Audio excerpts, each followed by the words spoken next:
So you've probably heard about the Anthropocene, or the human epoch. No? Well, here's your chance to set this right by watching our previous video. Here's a TLDW. Humanity has become the main geological force, and the old-style environmentalism doesn't work when we need to think not only on a local level, but on a planetary one.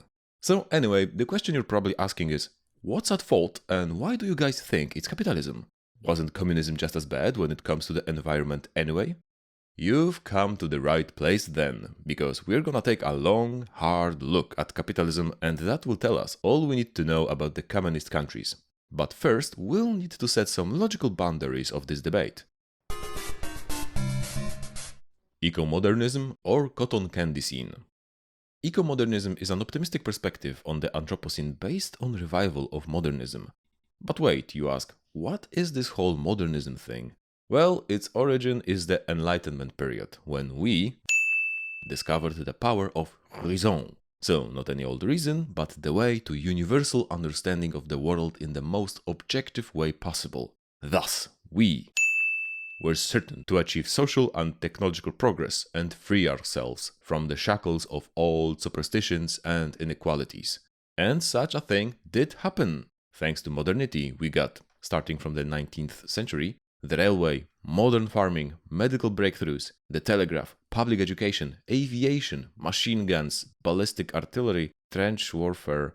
Well, okay, but then we also got antibiotics, women's suffrage, the press and the radio, vaccinations, eugenics, tanks, carpet bombing, gas chambers, atomic bombs, and...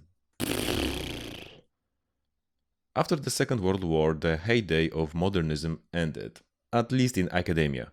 Then post-colonial theory came along and kicked modernism while it was down, when it showed that these atrocities were such a shock for the Europeans because they were colonial methods, but this time they were used on their turf, in plain sight, and to people who looked, talked and dressed just like them. And then there really was no hiding from the fact that their governments used to commit similar atrocities by hiding behind a veil of bringing culture or civilization to people more darker skinned than them. And this is why we did this on we, because the raison was weirdly limited to white guys in Europe. Anyway, this was when modernism entered its doomer phase, called postmodernism. Because it came to the conclusion that technological progress is like giving ever sharper razor blades to a monkey. Oh, and then came the Anthropocene, an unquestionable child of modernism, to stamp whatever remained into the ground. But ecomodernism believes that the way to solve the Anthropocene problems is by getting more modernity and managing it properly. In 2015, Breakthrough Institute published the Ecomodernist Manifesto, which talks of the Anthropocene as a chance for both achieving prosperity and taking care of nature. Thanks to technological innovations, the population growth is decreasing, just like use of resources, people in the whole world are living better lives, and there is no reason to think that this trend will stop. Well, there are some problems like climate change, but ultimately they are not so significant because soon we'll achieve decoupling. So, growing our economy and at the same time reducing resource use, which will allow us to give more and more land back to nature, while people will thrive in sustainable cities. The problem of fossil fuels can be easily solved using technology and proper regulations, while taking care that developing countries reach the civilizational level of developed countries. To sum up with a quote, we write with the conviction that knowledge and technology applied with wisdom might allow for a good or even great Anthropocene. However, there's a problem with this optimistic version, and it is that there are some discrepancies between it and the current state of scientific research. It mainly comes down to, well, everything. Environmental researchers bashed the manifesto regarding its selective treatment of facts, and social scholars bashed for its approach to humanity. So why are we even talking about it? Well, there's two reasons. The big one and the worrying one. The big one is that ecomodernism is a way of avoiding thinking about the Anthropocene. You see, the problem isn't even the scientific discrepancies, like the unsustainability of large-scale farming in the face of global topsoil loss, or unsustainability of ever larger cities, or treating ecosystem loss like something easily reversible. The problem is the sociological layer, or rather the lack of it.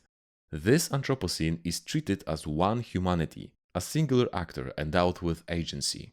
Don't worry, we'll explain the terms in a bit. According to the manifesto, the poorer countries, so the Global South, should just give in to the enlightened leadership of the rich countries, so the Global North, and this way they will be lifted out of this poverty.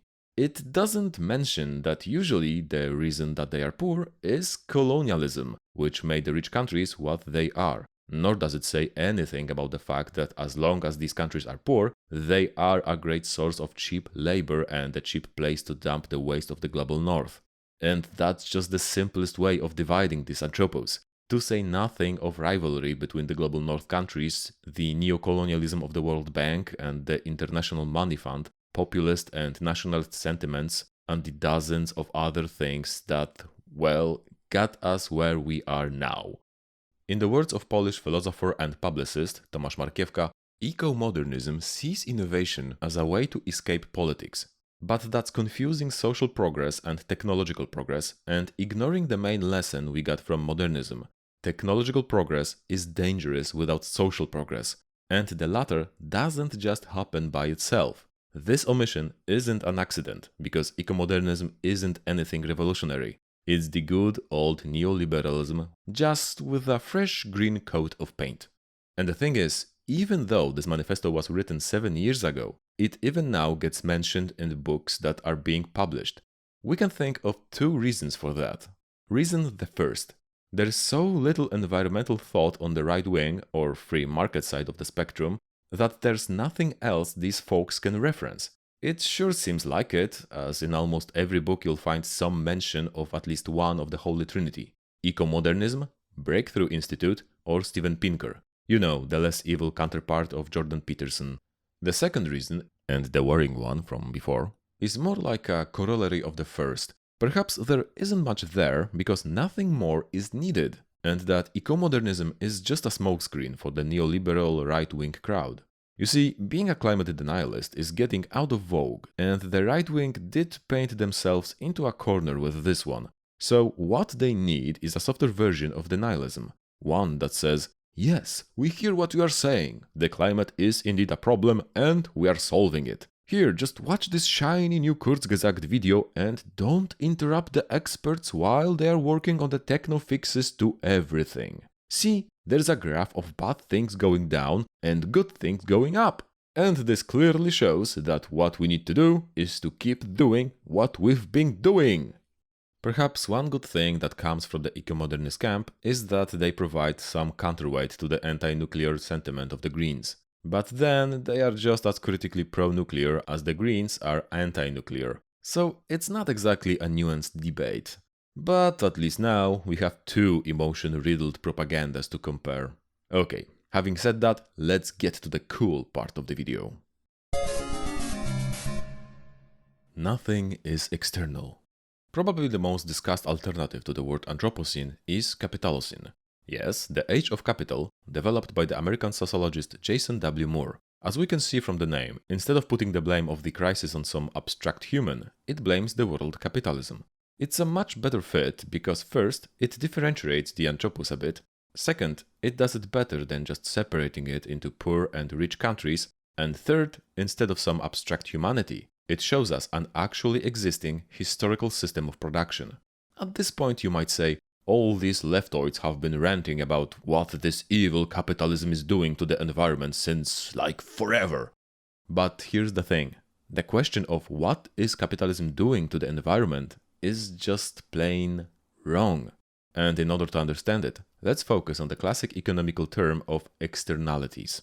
Let's say that there's a company that produces doodads. While the manufacture of doodads is a relatively simple process, it produces a significant amount of waste. In this case, it's liquid flammonium grapsite. Since most flammonium compounds are toxic to living organisms, grapsite in particular, all the waste needs to be sent to a processing plant, which is expensive. But then, one day, the CEO has a brilliant idea. Since he lives in a hypothetical country with no environmental protections, the company can just dump the flammonium grapsite to a nearby river and save a ton of money, which the company proceeds to do and get record profits. This causes a massive fish die-off and a pollution of irrigation water, causing many farmers to lose their profits and an immensely expensive cleanup campaign paid from the government money. So the company managed to avoid some costs by offloading them on other people or the society in general. They didn't pay the cost, but someone outside of the company sure did. That's why it's called externalities, or more precisely, external costs. But what if we do some hardcore philosophy and ask, what if we got the whole concept of externalities completely backwards? Because what if there is no outside? Or better yet, that outside is constructed. We take a piece of chalk, draw a circle and say, there, this is the inside where we pay for stuff, and this is the outside where we don't pay for stuff.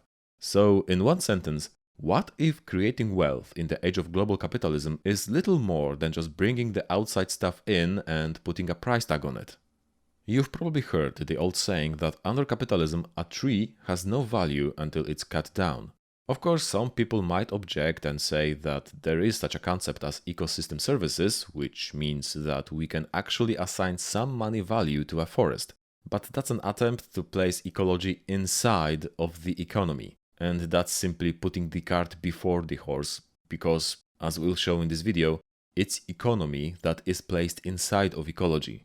But in order to do that, we'll need to rethink a lot of things, including value. So let's do this classic surplus value argument of Marx.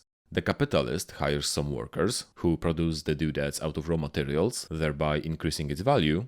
Then the capitalist sells the doodads and keeps most of this added value to themselves, while paying just a part of it to the workers. That's exploitation, in the Marxist understanding of the word. In capitalism, profit is king, and there are basically two sources of profit: increasing income and reducing costs. This means that the capitalist is going to pay the worker the minimum they can for the worker not to quit. And even if they are a good person and want to pay more, it'll hurt their bottom line and may cause them to lose the competitive edge. And they might just get kicked out of the market by a capitalist who doesn't mind the reducing costs by slashing the pay of their workers. I mean, just look at the working conditions at Amazon. So this is classic Marxism. What eco-Marxism does is it takes this approach and applies it to our relationship with the environment. So not only humans become sources of surplus value, but also topsoil, resources, and ecosystems. The difference is they don't get paid in money, but they do get exploited by damaging their ability to sustain themselves. Phew, it can sound like a lot, but no worries. We got you, and we'll take things nice and slow. First order of business is to find where lies this border between the inside and the outside. The brilliance of this concept is that on the one hand, it can consider everything on the planet. Yep, literally everything on the planet. And on the other, that it can make this abstraction semi-concrete. Perhaps not concrete enough to write particular laws, but way more concrete than some self-satisfied philosopher who sits on their chair and just proclaims that all is one, and there's nothing more to add. Moore calls this separation between inside and outside as society and nature, both capitalized. From a philosophical point of view, could be seen as something called substance dualism, meaning that we have two different entities with a different, well, nature. So we've got nature that's passive and a society that has various ideas on how to do things to this passive nature. And ecology would be looking at what society does to nature and how nature pays society back in kind. No, Moore would say, this dualism doesn't make sense because, well, all in fact is one. We call this approach substance monism, meaning that everything is one entity with the same nature. So what's the difference with our self-satisfied philosopher from before? The difference is this one entity changes over time.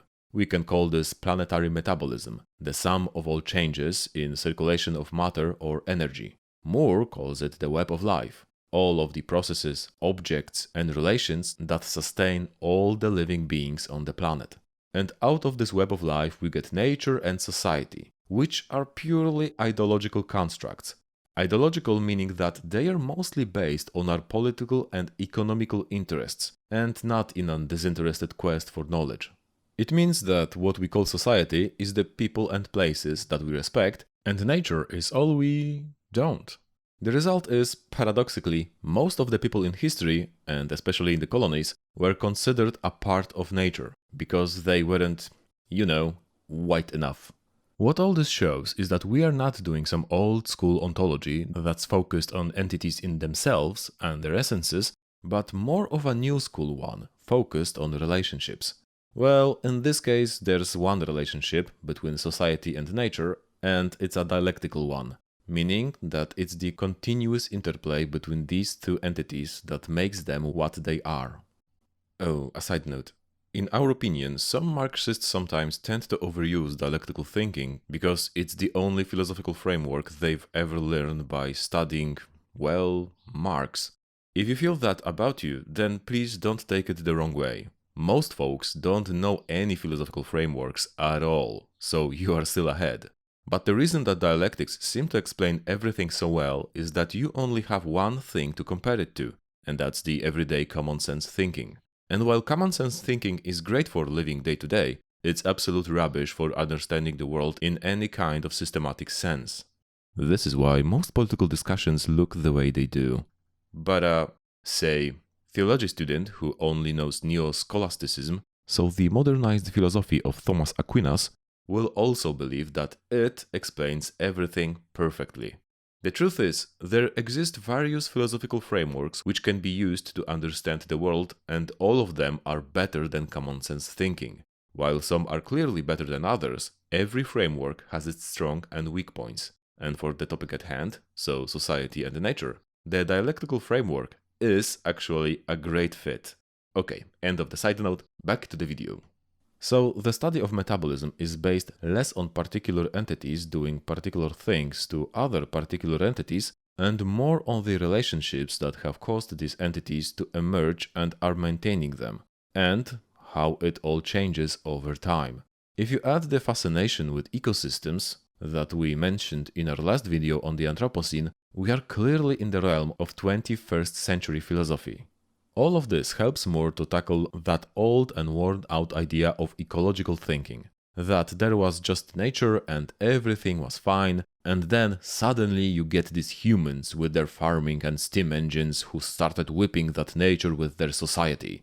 Quite the contrary. What we actually have here is a feedback loop. Nature changes society, which then changes nature, which then changes society, and so on. And now we are finally back to externalities. According to Moore, economics is just a way to delineate which part of it is given a monetary value and which part isn't. But we need to look at what the word economics actually means here. It's not some pure disinterested science that describes immutable laws of the exchange of value. That's only the wallpaper on top with pretty flowers and Adam Smith quotes. If we look under it, we'll find a whole mess of bricks, mortar, cables, and support beams of ideology, politics, particular interests, and power struggles. Economics is as much about describing this complex web as it is about shaping it. That might sound abstract, so let's give a concrete example. Remember the bit about most people in history being nature, not society? Let's take a colonial plantation. Here you get a slave labor for free, so you don't need to pay for labor at all. Great savings! All you need to do is to take care that the slave doesn't die too soon, because they might be expensive to replace, but aside from that, you don't really need to care about their needs. So they cost a fraction of laborers' work, and yet they work a few times harder. Who said capitalism doesn't breed innovation? And here, says Moore, lies the boundary between nature and society. We've classified this slave as so-called cheap nature, capital C, capital N. That means we have their work for free and don't really need to care about their well-being. Okay, it's all pretty standard thing up to now, but another cheap nature is the soil for the plantation, because the work of plants and soil the owner also gets for free. Does that sound banal? Just wait a bit. Okay. So now we see why the approach what capitalism does to nature doesn't make sense. Because it's much better to think in terms of how does capitalism put nature, capital N, to work. The owner puts nature to work, gets metabolic labor for free, and then is able to sell its fruits for money. What simply happens is that the metabolic labor of nature, just as that of slaves, doesn't have a monetary value, while sold wares do. And poof, alchemy! We've got gold from nothing. Oh, but guys, you might say, but unpaid labor of a slave is something else than unpaid work of nature. For starters, what do you pay nature? Peanuts?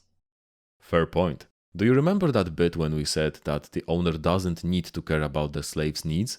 It's not only about the slaves not having Netflix and avocado toast, it's also about their health or the capacity of their body to regenerate. By ignoring health, the owner can squeeze even more work from the slave. The only significant cost is when the slave dies. Then the owner needs to buy a new one. In the other words, the owner gets monetary profit not only from the slave's labor, but also from his health. We can use the same approach for soil in the plantation. When it loses fertility, we need to start fertilizing it in order to get the same amount of crops.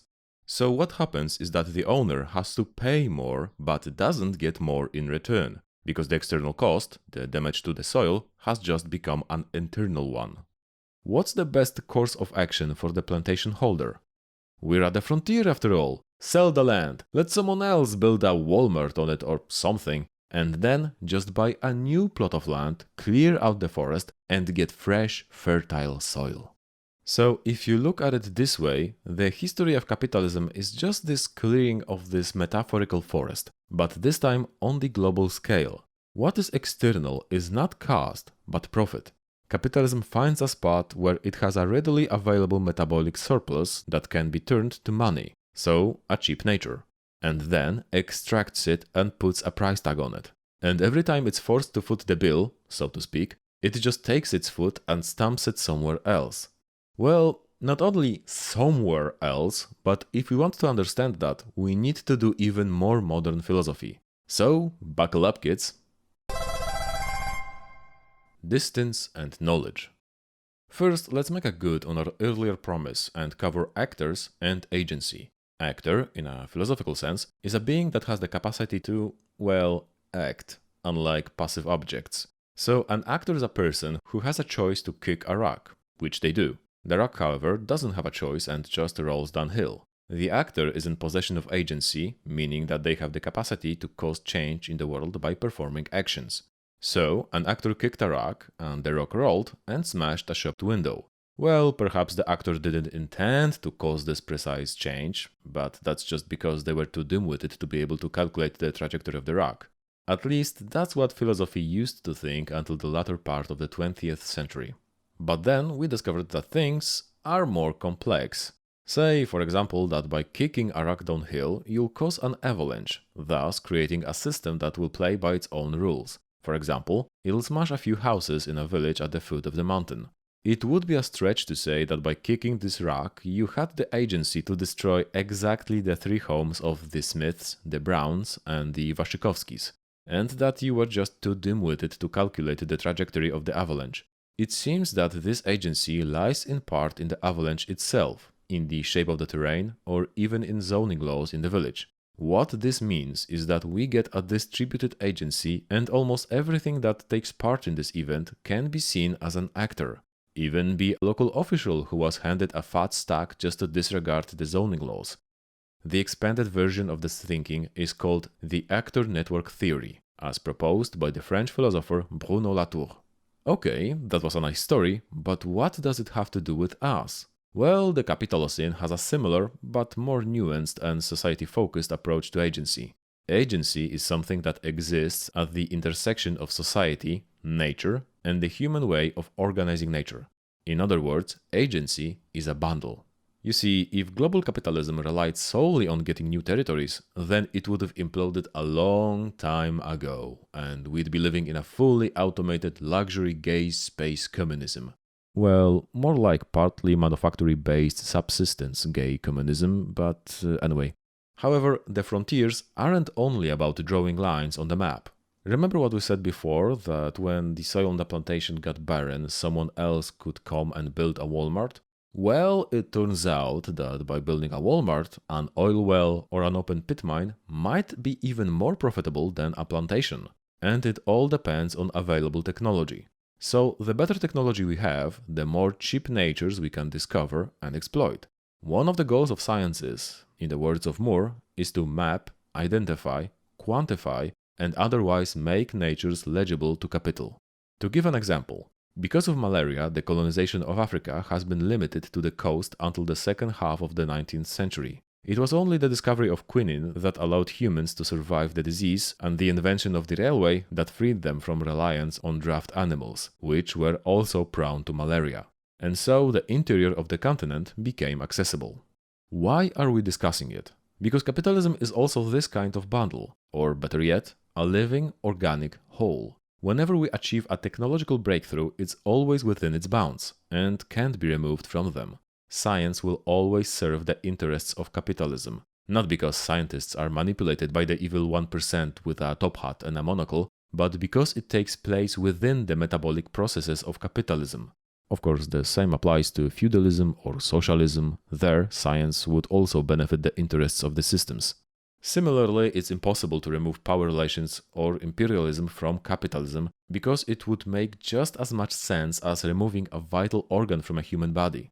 This makes the eco-modernist vision completely non-viable. Pun intended.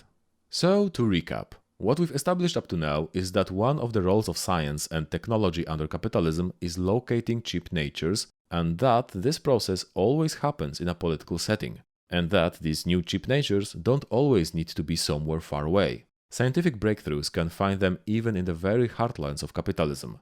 For example, fracking for shale gas in the US in the last decade. Let's look at a historical example of this continuous discovery of cheap natures, one that also created a template for the Capitalocene logic of extraction. For that, we'll travel all the way back to the dawn of the so-called long 16th century, meaning the years 1450 to 1650. In 1419, the Portuguese discovered the island of Madeira. The name comes from the thick forests that covered it. That was the new frontier of capitalism and cheap nature. And since it was the dawn of the Age of Discovery, they started to chop down the trees en masse in order to build ships. The cleared forests were converted into farmlands. Back then, there already was some sugarcane production in the Iberian Peninsula, but it was rare and expensive. The problem was that sugarcane needed to be processed quickly before it started turning bad. But boiling it, in order to get the sugar out, required large amount of energy. In order to get 1 kilogram of sugar, you needed to burn 50 kilograms of wood. The availability of wood is why Madeira was a stage for the first proper modern plantations, and also why the woods on Madeira were gone in like 100 years after the island's discovery. That made sugar production impossible, so everyone switched to wine, which was less profitable but also less energy intensive. It still required some wood for the barrels though. But where could we find cheap wood? Well, in the forests of the New World, of course. And so these forests became the new frontier of cheap nature, one that was reached using ships from the Madeira wood and profits from the Madeira sugar. There are many similar stories, and even our home country of Poland plays a strange, if interesting part in the Age of Discovery. It became a mass grain exporter for the Western Europe, where productivity of farming was decreasing. It didn't make sense to invest in farming in Western Europe because all the big money was to be made exploiting the cheap natures of the colonies and early industrialization. But people still had to eat, even if that wasn't really profitable for the colonial powers. So Poland ramped up its grain production. But wait, where could it find the required frontier to exploit if it didn't have any colonies? Where was the metabolic surplus that it could put a price tag on? Well, it simply cheapened its own nature. It started overexploiting farmland by dropping the three-field crop rotation, a technique that allowed the soil to regenerate. Predictably, crops first rose and then fell when the health of the soil and the metabolic surplus was depleted. Eventually, that led to a decrease in crops, and in order to balance it, more and more forests were clear-cut to make room for new farmland. At the same time, cloth production started to ramp up in Europe, which increased the demand for potash, a chemical used for bleaching that was produced from burning charcoal. This allowed Poland to become a potash magnate, but that came with a hefty price. In the peak of potash export, in the mid-17th century, the exports leaving Gdańsk, the largest port city, required a deforestation of 135,000 of hectares of forest. or an area of 36 by 36 kilometers every year. However, nothing lasts in this world, and that was also the case with the production of potash, which moved to the New World colonies, and the food production moved back to England, with new developments in farming. While the costs of food initially rose, they eventually fell back down again, thanks to imports of fertilizer from, again, the New World. So, do you see how everything is connected? How does the frontier not only expand in geological space, but also sort of winds back on itself with new discoveries? Yes, that person over there in the back with the Elon Musk t-shirt, you're already typing that comment, aren't you? Let me guess how it goes. If science is so good at finding frontiers, we can just relax and assume that it'll keep finding new ones? The ecomodernists were right all along! We discussed that in our video on the Anthropocene, but to put it briefly, for the last 40 years or so, we've slowly been running out of cheap natures. The last of those was the atmosphere, which now, because of the climate crisis, is becoming more and more expensive. A great part of the profit in that period actually came not from increasing income, but from slashing costs, like labor laws or public goods. If you look back at your country in the 80s, it's safe to assume that things like rent have gone up, while the quality of public education or health services has gone down. That's to say, even with the breakthroughs achieved in medicine, it's still more difficult or expensive to find treatment. We can also add the fact that another big chunk of income came from the financial sector, which produces, well, not much of anything aside from GDP. But the main reason that, according to this theory, we won't be able to find new frontiers at the same rate as we did before, despite technological progresses, is that as a discipline, it doesn't deal with the abstracts of infinite economic growth or the boundless creative potential of human ingenuity. It's got its feet squarely in the mud of physical processes of the planetary systems, and all reports are clear. Each time we found this frontier and ruthlessly exploited it, we ever slightly damaged the balance of established planetary metabolism, and the upcoming changes aren't going to be metabolically profitable in the long term. Sure, the melting permafrost offers new areas in the Arctic where we can drill for oil, but the oil won't offset the climate breakdown in any way. In other words, with the dawn of the human epoch, the epoch of free lunches for capitalism is drawing to a close. What's in it for us? So after watching this video, you might be wondering, what discipline was that exactly? Economy? Ecology? History? Sociology? Philosophy? And the answer is a little bit of all of them, shaken and stirred in order to get the metabolic processes going. This notion is called world ecology, written with a hyphen, and it's an extension of the theory of world systems developed by Immanuel Wallerstein, a holistic explanation of how civilization work in particular historical settings. World ecology is a fresh field of study as it only formed in the first decade of this century, and in the second decade it left its parents' basement. We'll probably see comments from people who treat every criticism of historical capitalism like they've just been spat in the face. You know, a rational behavior of someone who hasn't been indoctrinated. Asking, what, is communism better? Have you seen the USSR? First, that's not really an answer to the very concrete problem posed by the Capitalocene analysis, and that is, every economic system that is based on continual exploitation of cheap natures will always lead to a destabilization of the Earth system. This leads to a scary conclusion that even if we got a clean and scalable source of cheap energy, like cold fusion, it wouldn't really help the environment. Quite the opposite. It would spell a death sentence for most of the biosphere, because if we stopped being limited by energy, we'd start excavating, producing and consuming on an unprecedented rate. And this is why the eco-modernist vision doesn't work. We can't have economic growth without growing our resource use, because most of the growth that we experience didn't come from some human brilliance to create stuff from nothing. It was just finding new cheap things and putting a price tag on them. In this aspect, the historical communism wasn't really that much better. Sure, there might have been less exploitation of workers, but the exploitation of cheap natures was still there. Would the climate crisis be different if it had one? Hard to say.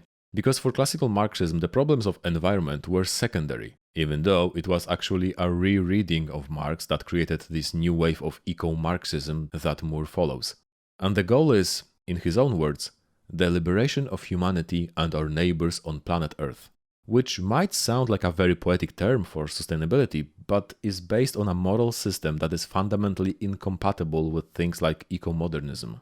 And that's the problem with tech bros and right-wing pundits who tout nuclear power as a clean and simple solution to our climate crisis. It's not that there'll be a Chernobyl 2.0 and you'll grow a third hand or whatever, and the other stuff that the anti-nuclear crowd tends to fear. But that nuclear power is being used as a talking point specifically to ignore the crux of the problems, our economic system. It's, again, using innovation to escape from politics. But there's no avoiding politics, even by going nuclear. Yes, the other guy in the back, the one with the pickle Rick cap, I see what you're typing in the comments. If this Moore fellow is so smart, what's his solution then? Huh? When we were finishing the original version of the script in June last year, our answer would be, bro, academia doesn't really work like owning libs in the comment section. Just because someone made a great analysis of a problem doesn't mean they'll have a good solution for it. And it's often better that they focus on what they're good at instead of trying to please people who have a very high IQ in order to understand the extremely subtle humor. Actually, it's often disappointing when an otherwise good book ends with some kind of half-assed answer, because that's only something that video essays can get away with.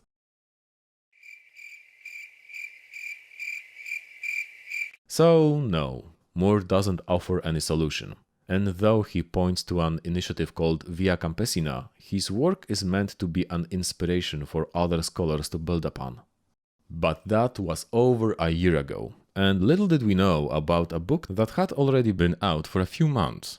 Less is More, by the anthropologist Jason Hickel. The book discusses degrowth, and it's built firmly upon Moore's world ecology. And judging by the explosive growth in interest in degrowth in the previous decade, it's an idea which time has come. So much so that we're working on a video about it.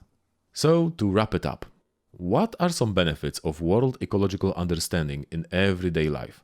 First, it's easier to see the true cost of things. So things like Bitcoin aren't just out there in the cloud using nothing but energy. We can see the material footprint of all the servers in the data centers and the rare earth minerals that were excavated to produce them. Also, we won't be easily fooled by greenwashing, which is really becoming popular nowadays, where a company plants some trees or buys some carbon offsets and brags how it's helping the climate. And finally, we won't be swayed by this galaxy brain take that, if you want to save the climate, you need to start from yourself, you hypocrite! As consumers, we can only act within the bounds of what we're offered. And if the whole system of production is based on exploitation, the only thing we can do is focus on large-scale politics that led us to this mess. To quote Moore, "Shut down a coal plant, and you can slow global warming for a day. Shut down the relations that made the coal plant, and you can stop it for good." Or at least that's one way to think that through. Okay, so now comes the part when we talk about our future plans. But first, we'll ask you to do all the YouTube stuff. Subscribe, like, comment, and share it with your friends. Especially the capitalist friends will enjoy it. And the green capitalist ones will enjoy it the most. Trust us on this one. So, the Kurzgesagt video went kind of viral at 400,000 views. That was a surprise, to say the least. We might do a follow-up video where we answer some of the common questions that appeared in the comments. What do you think? Surely there can't be that many. Oh... Well... Regarding the delay, we're not gonna make excuses. Well, Pan S, the scriptwriter, isn't gonna, because it's mostly his fault. He said it's fixed now. Whatever it was. As for me, let's just say that I live in a noisy environment, and what's not helping is that I cut off on caffeine, at least for a few months, which results in better sleep, sure, but also I don't have anything to fight off fatigue, aside from going to bed early. So yeah, no matter for me. As for the future plans, we are planning another episode on Solarpunk, or two with a friend, or two and it should be coming soonish, like maybe next episode. So the next big topic is going to be degrowth, because we noticed a lot of disinformation going on. So first, we'll put our foot in the door with a 7-minute explanation, and then release a proper long video. So we should be back to our planned monthly long releases. And last but not least, we'd like to take a moment to thank our patrons who support us in creating our stuff, and kinda also survive in this harsh environment known as Poland. But really, it's more than just the money. It gives honestly an amazing feeling of appreciation. So thank you for sticking with us. We love you guys. You're amazing, really. And that's all, folks. Thank you for watching, and see you next time.